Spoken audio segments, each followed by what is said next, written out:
नमस्कार। Doctor Ghanshyam Bairwa, associate professor Sanskrit, doctor Bhimrao Ambedkar government college Sriganganagar. पूर्व के व्याख्यान में षड्विध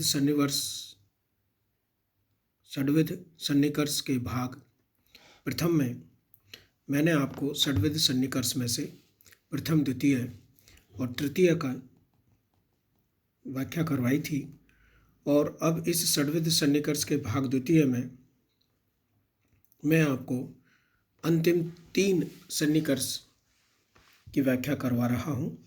देखिए, कदा पुनः समवाय सन्निकर्ष है, ये चौथे नंबर का है।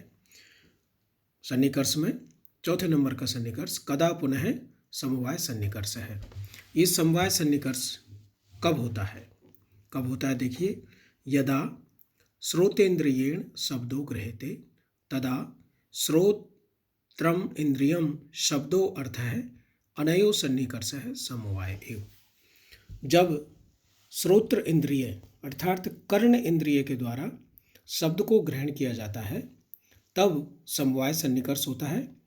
तदा, और उस समय, श्रोत्रम इंद्रियम अर्थात कर्ण, श्रोत्र अर्थात कर्ण तो इंद्रिय होता है और शब्द जो है वो अर्थ होता है, और इन दोनों के मध्य जो सन्निकर्ष होता है, अनयोः सन्निकर्ष, इन दोनों का जो सन्निकर्ष होता है वह समवाय सन्निकर्ष होता है।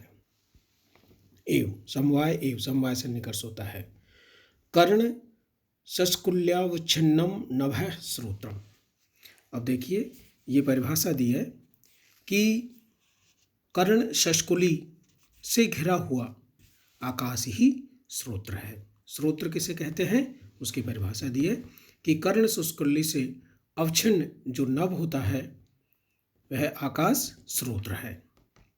और श्रोतस्य आकाश तमकत्वक्ष शब्दस्य चाकाश गुणत्वाद गुणगुणिनोश्च समवायात्। अर्थात श्रोत्रेंद्रिय के साथ आकाश का गुण रूप शब्द का अर्थात शब्द गुणकम आकाशम, शब्द है गुण जिसका वह आकाश गुणी होता है। तो देखिए, श्रोतेंद्रिय के साथ आकाश के गुण रूप शब्द का गुणगुणी भाव मूलक समवाय संबंध होने से श्रोत्र के शब्द का ग्रहण समवाय संबंध से होता है। श्रोत्र के द्वारा शब्द का जो ग्रहण है वो समवाय सन्निकर्ष से होता है। कहने का तात्पर्य यह है कि शब्द गुणकम आकाशम अर्थात शब्द जो है वो आकाश का गुण है, और श्रोत्र इंद्रिय के द्वारा समवाय संबंध होने के कारण, आकाश के साथ समवाय संबंध होने के कारण, गुण गुणी ने समवाय होने के कारण श्रोत्र इंद्रिय से शब्द को ग्रहण किया जाता है और वहाँ समवाय सन्निकर्ष होता है। ये चौथे नंबर का हो गया। 5वें नंबर का देखिए, कदा पुनः समवेत समवायः सन्निकर्ष। तो फिर ये समवेत समवाय सन्निकर्ष कब होता है, प्रश्न है। देखिए इसका उत्तर, यदा पुनः शब्द समवेतम शब्दत्वादिकम सामान्यम श्रोतेन्द्रियेण गृह्यते तदा श्रोत्रम इंद्रियम शब्दत्व आदि सामान्य अर्थ है। अनयो सन्निकर्ष है समवेत समवाय एव।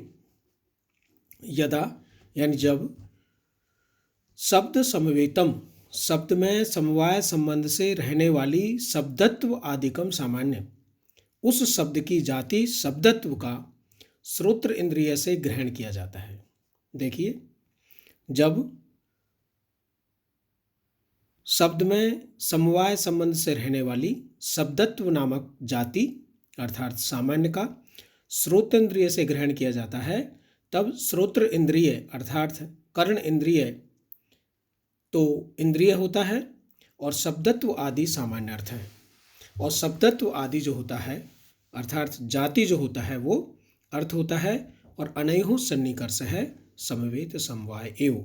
और इन दोनों का जो सन्निकर्ष होता है वो समवेत समवाय सन्निकर्ष होता है। श्रोत समवेते शब्दे स्रोत में समवाय शब्द से रहने वाले शब्द में शब्दत्व जो जाति है वो समवाय संबंध से रहती है।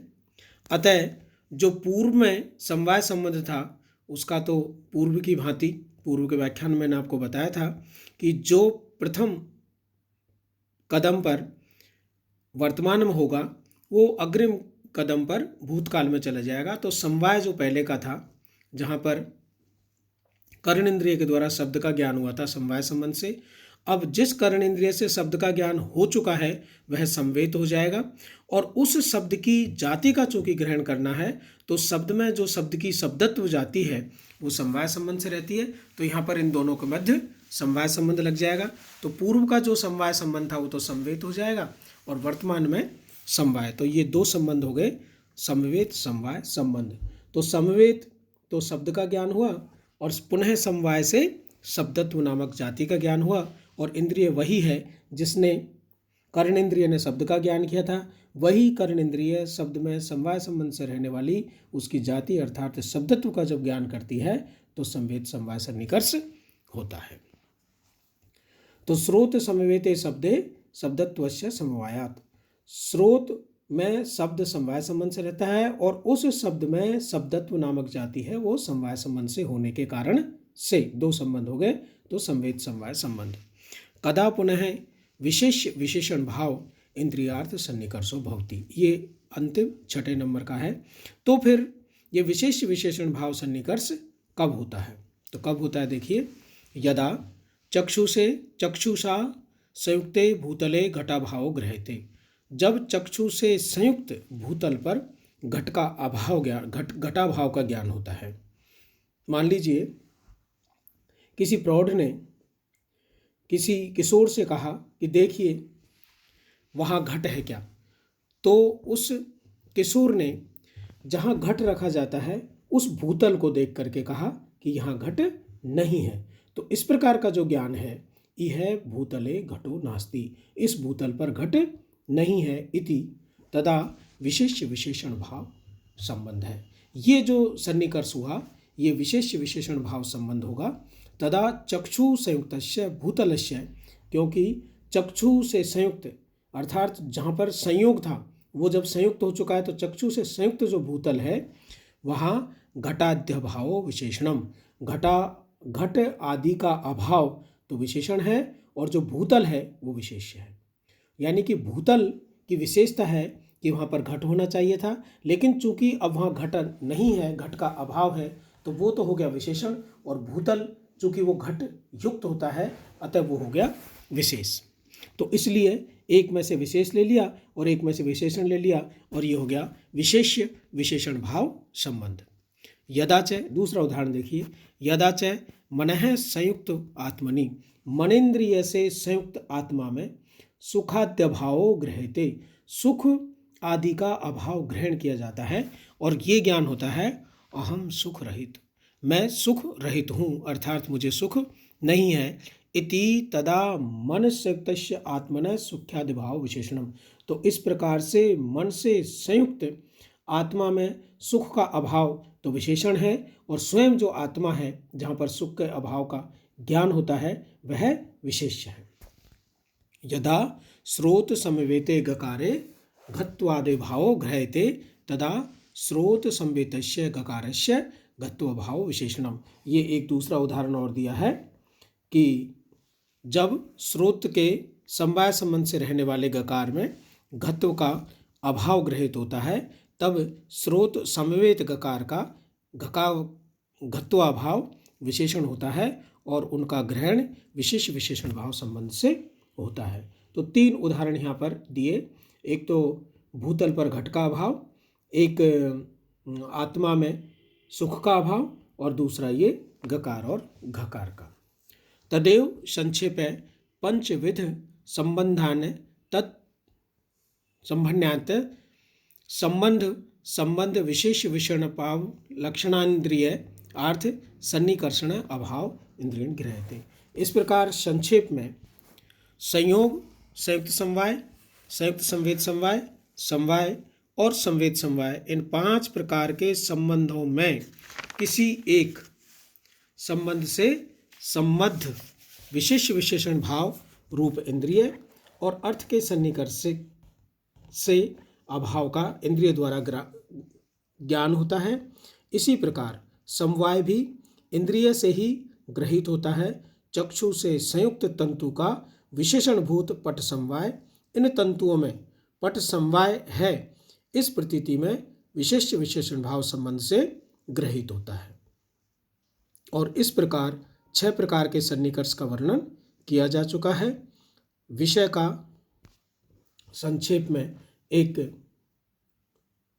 श्लोकनुमा वार्तिक है कि अक्षजा प्रमति द्वेषा सविकल्पा निर्विकल्पका कर्णकम त्रिविधम तस्या सन्निकर्ष षड्विधः घट तत् नीलम नीलत्वम शब्द शब्दच्व जातः अभाव समवायो च घ्राया संबंध षटकतः है। इस प्रकार से एक वार्तिक नुमा एक श्लोक दिया हुआ है जिसमें ये साक्षात्कारी प्रमा आदि और उसके हेतु अर्थात षड्विध सन्निकर्ष की वार्ता की गई है और उसकी व्याख्या प्रदर्शित की गई है। धन्यवाद।